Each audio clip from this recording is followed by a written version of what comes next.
Ready for the video? Yes, this will be great. Let's do it. That is absolutely right. Indeed. I love that point, that is so true.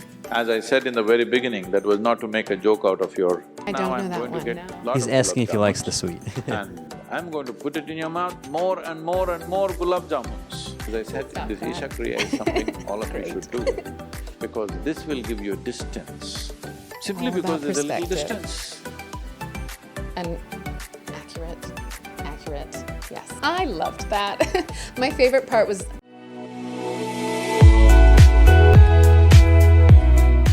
Conscious practice.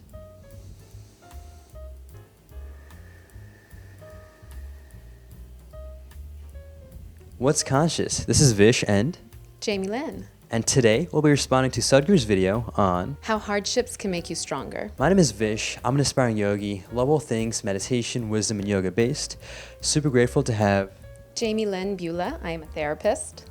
on the show. Want to introduce yourself?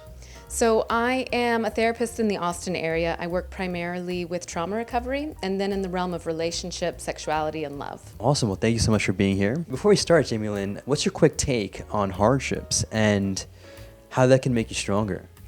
So it's funny, I was actually just reading a book about this. There is this lovely book based on research by Ed Tronick where he talks about how we need to have rupture and repair in order to become healthy, to become resilient, to become able to get through life, because there will always be hardship. And so the constant ruptures that we experience actually prepare us to move into being alive.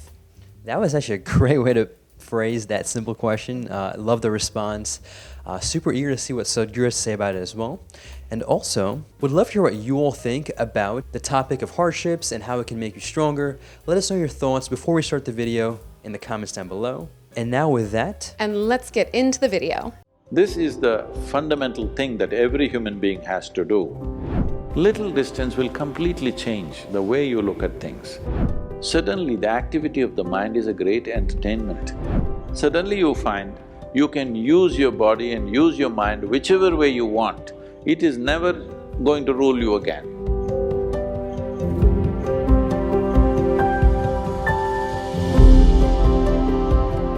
How can I use hardship as an opportunity talking to? use? This, I think, is the Indian Army, yeah. How to use hardship as a opportunity.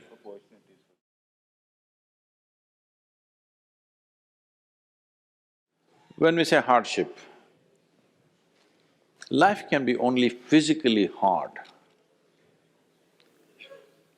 Mentally hard happens because of you. But physically hard can happen because of terrain, because of situations, because of variety of things. So physical hardship may involve some pain. So physical hardship, people who go through physical hardship always come out stronger. Is that so? Always. Your very training is a fact. True. Probably Yes. a training to be a soldier is harder than fighting a battle, except for the risk involved. In terms of hardship, training looks like purposeless hardship, always. This is true for a soldier, this is true for a yogi. Early in the morning, 4 o'clock, get up and do yoga. Mind will ask, you idiot, why are you up? Everybody is sleeping. That is absolutely right. Indeed. Yes, even for the yogi this problem is there. Mind will ask, you idiot, what are you getting up at 4 o'clock in the morning and what are you doing? Everybody is sleeping, they wake up and drink coffee at 7 o'clock. What are you doing? But because you put your body voluntarily through that hardship, it gets you to a place where nobody else can get. Isn't it? So hardship is physical hardship is a tremendous possibility because the nature of human body is such that only with use it gets better. If you do it willingly, hardship will be joyful. If you do it unwillingly, it's a most terrible thing. So the question is only of willingness and I love unwillingness. that point, that is so true. As I said in the very beginning, that was not to make a joke out of your terrain realities in which you live. What you think is hard duty, if you want to give a punishment, probably in the forces, put him at 20,000 altitude.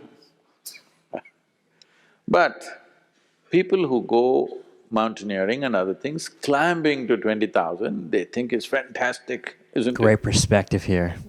Yeah, I agree. So what is the difference? The difference is only mindset. Somebody is doing it willingly, somebody thinks they're being forced to do it. That's all the difference is. So this is all life is, wherever we are. You feel trapped, Anything it we're is doing, so any hard to given convince moment yourself of to do our anything. life, if we do it willingly, it's like heaven. If we do it unwillingly, it's our hell, isn't it?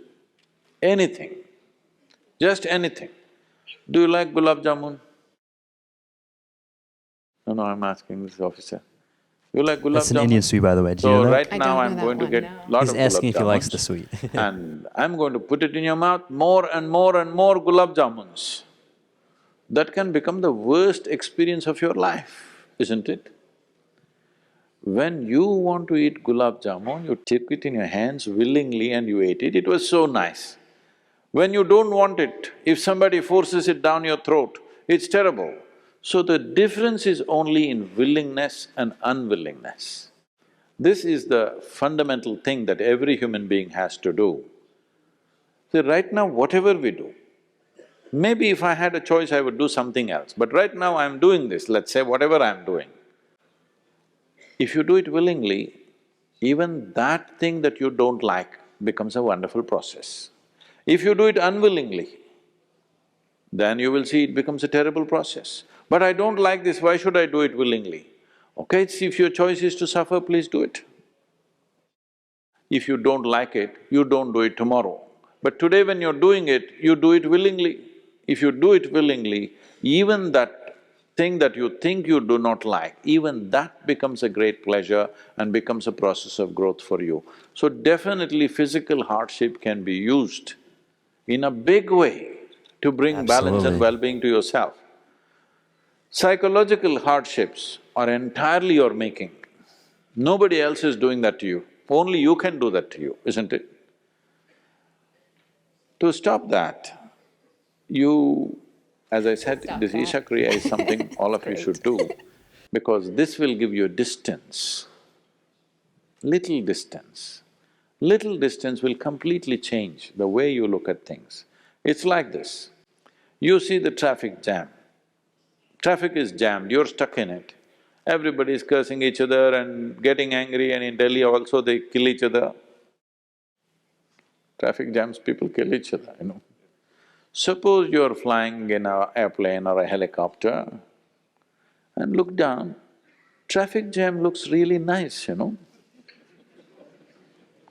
Have you ever noticed this? It looks quite nice. Simply All about because there's a little perspective. distance. The same thing with your body and your mind. If you create a little distance, when I say distance, you must understand this.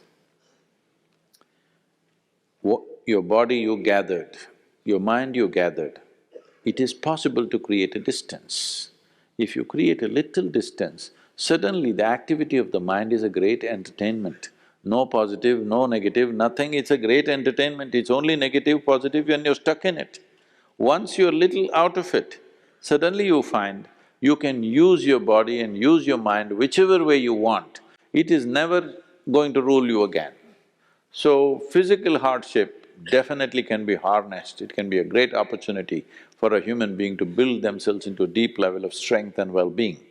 Mental hardship is your making, you must stop that. So Jamie, Lynn, what are your first thoughts after watching this video? I loved that. My favorite part was honestly within the first few seconds, whenever he says, if you're in pain, it's your mind. Like, it's your own mind creating this, and accurate, yes. Great, I would say agreement there too with what I think on that point.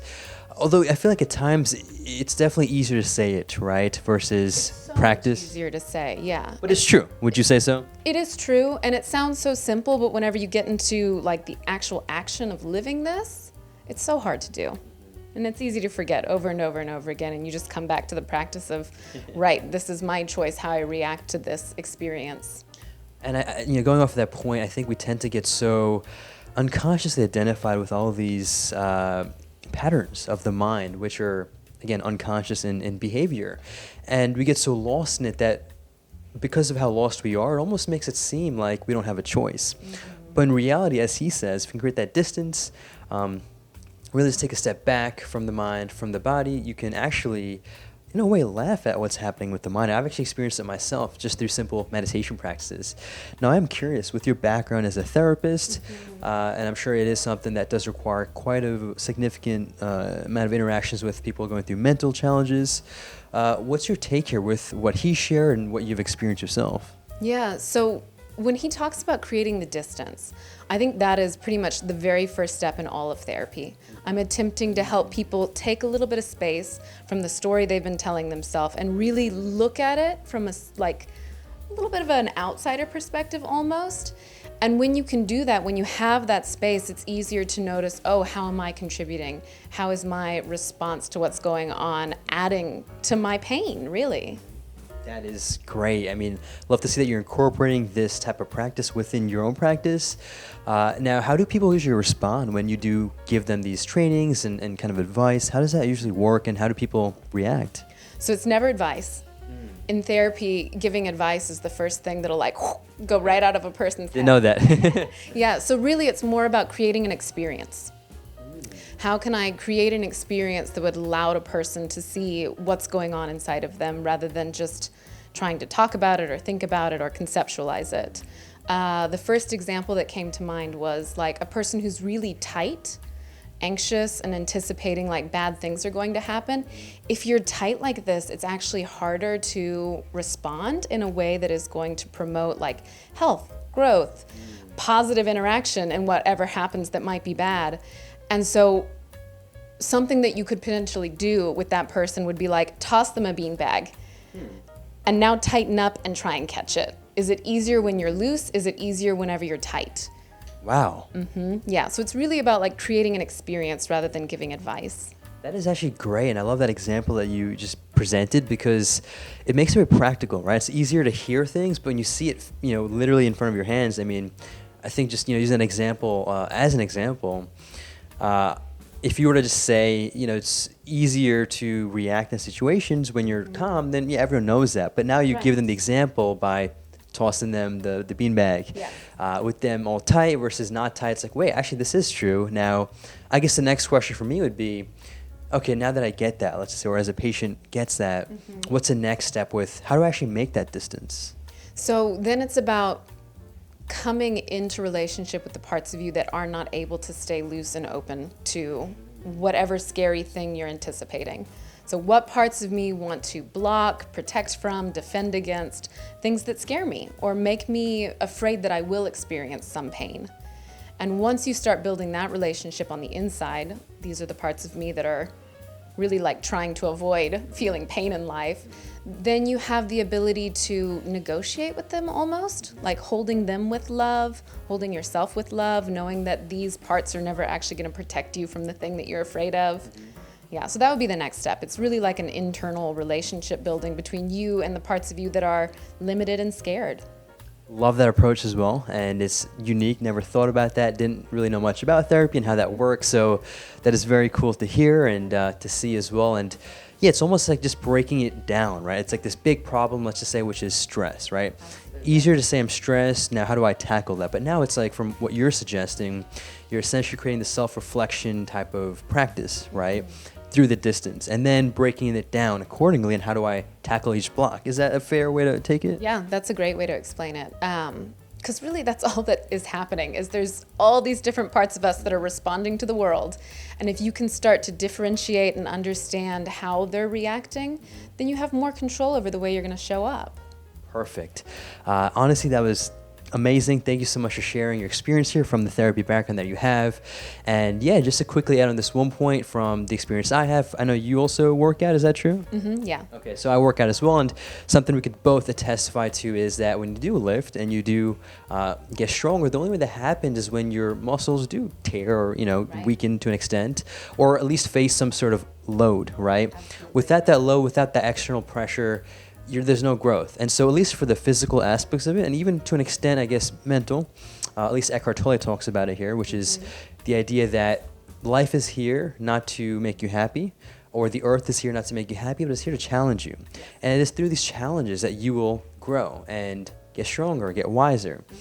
And you can even use these as opportunities to get closer to your enlightenment, whatever that means. Right, whatever it means to you, because it does mean something different to each person, I think. Exactly. So thank you so much, Jamie Lynn, for being here. Really grateful for you sharing your perspective. Learned a lot here today. And want to introduce the viewers more about where they can find you and your social medias, and take it away. Yeah, absolutely. So my name's Jami Lynn Beulah, and I do have a YouTube channel called Practice Intimacy. On that channel, you'll find really a lot of tips and tools and practices for how to become a better partner, a better lover, a better human on this planet. And I also have an Instagram, Practice Intimacy, as well.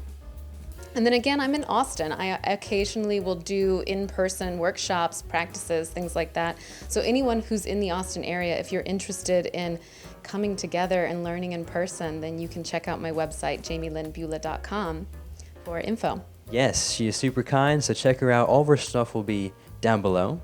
If you also have any other video reaction requests or topics or guests that you want to see on the show, you can also comment down below. And with that, make a great day. Take this joyful and stay conscious.